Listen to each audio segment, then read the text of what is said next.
একটি ভিডিও, একটি কাহিনী। এই ভিডিওতে আমরা শ্রী শ্রী ঠাকুর অনুকূলচন্দ্রের একটি অদ্ভুত কাণ্ড জানব। নিজে অবাক হব, অন্যকে অবাক করব। তবে চলুন শুরু করা যাক। যে বইটি থেকে আমি আপনাদের এই কাহিনী পড়ে শোনাবো, সেই বইটির নাম শ্রী শ্রী অনুকূলচন্দ্র জীবনী ও কথামৃত, লেখক সুধাংশুরঞ্জন ঘোষ।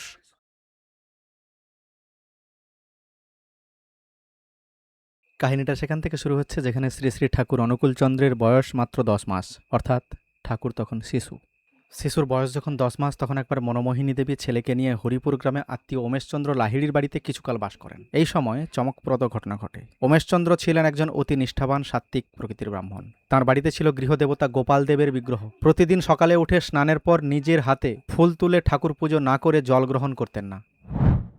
একদিন উমেশচন্দ্র ঠাকুর পুজো সেরে ভোগরাগ নিবেদন করে চোখ বন্ধ করে ধ্যানমগ্ন হয়ে পড়েছেন। এমন সময় টুং শব্দে ধ্যানভঙ্গ হয়ে যায়। তিনি চোখ মেলে দেখেন গোপালদেবের বিগ্রহটি সিংহাসন থেকে মাটিতে নিক্ষিপ্ত হয়ে গড়াগড়ি যাচ্ছে, আর ঠাকুরের সিংহাসনে বসে শিশু অনুকূলচন্দ্র হাসছে।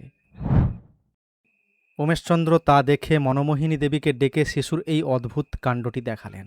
স্পর্শদোষে বিগ্রহমূর্তি অপবিত্র হয়েছে ভেবে উমেশচন্দ্র পঞ্চগাব্বাদি দ্বারা শোধন করে বিগ্রহটি আবার সিংহাসনে বসিয়ে পুজো সম্পন্ন করিলেন। কিন্তু এবারেও ভোগরাগ নিবেদনের আগে উমেশচন্দ্র ধ্যানস্থ হতেই আবার সেই একই শব্দ শুনে সচকিত হয়ে উঠলেন তিনি। এবারেও দেখলেন শিশু অনুকূল আগের মতোই সিংহাসনে বসে হাসছেন। তা দেখে উমেশচন্দ্র একেবারে ক্রুদ্ধ হয়ে মনোমোহিনী দেবীকে ডেকে বললেন, তুমি শিশুকে নিয়ে গিয়ে একটি ঘরের শিকল বন্ধ করে রাখো। আমার পুজো সম্পূর্ণ শেষ না হওয়া পর্যন্ত তাকে ছাড়বে না। আর দারোয়ানকে ডেকে বলে দাও সে যেন আমার পুজোর ঘরের দরজায় পাহারা দেয়, কেউ যেন ঘরে ঢুকতে না পারে। এবার উমেশচন্দ্র নিশ্চিন্ত মনে বিগ্রহ শোধনের পর পুজো সম্পন্ন করলেন। কিন্তু ভোগারতির আগে ধ্যানস্থ হতেই আবার টুং শব্দ শুনে চোখ মেলে তাকিয়ে শিশু অনুকূলের সেই একই কাণ্ড দেখলেন। তৎক্ষণাৎ তিনি কুপিত হয়ে মনোমোহিনীকে ডেকে জানতে চাইলেন কি করে এই কাণ্ড সম্ভব হলো। মনোমোহিনী আশ্চর্য হয়ে বললেন, আমি তো কিছুই বুঝতে পারছি না, কেউ তো দরজার শিকল খোলেনি, আর দারোয়ানও পাহারা দিচ্ছিল। একথা শুনে বিস্মিত না হয়ে পারলেন না উমেশচন্দ্র। এই সময় মনোমোহিনী দেবীও কুপিত হয়ে শিশুকে সিংহাসন থেকে টেনে এনে তার গালে এক চড় মারলেন এবং কড়া গলায় জিজ্ঞেস করলেন, কেন তুই বারবার এইরকম কাণ্ড করছিস? শিশু তখন কাঁদো কাঁদো ভাবে অর্ধস্ফুট স্বরে উত্তর করল, ও আমায় ডাকে কেন? শিশুর এই কথা কটি শোনবার সঙ্গে সঙ্গে চমকে উঠলেন উমেশচন্দ্র। চমকের সঙ্গে চৈতন্যদয় হলো তার। চৈতন্যদয়ের সঙ্গে সঙ্গে সমস্ত ক্রোধ প্রশমিত হলো এক মুহূর্তে। তিনি তখন ভাবতে লাগলেন, আমি তো আমার ইষ্টদেব গোপালকে ডাকি, কিন্তু আমার সেই ডাক, আমার সেই অন্তরের আকুতি আরতি এই শিশু বুঝল কি করে? আর কি করেই বা এ শিকলবন্ধ ঘর থেকে বেরিয়ে দরজার পাহারা এড়িয়ে ঘরে ঢুকে ঠাকুরের উঁচু সিংহাসনে অনায়াসে বসল?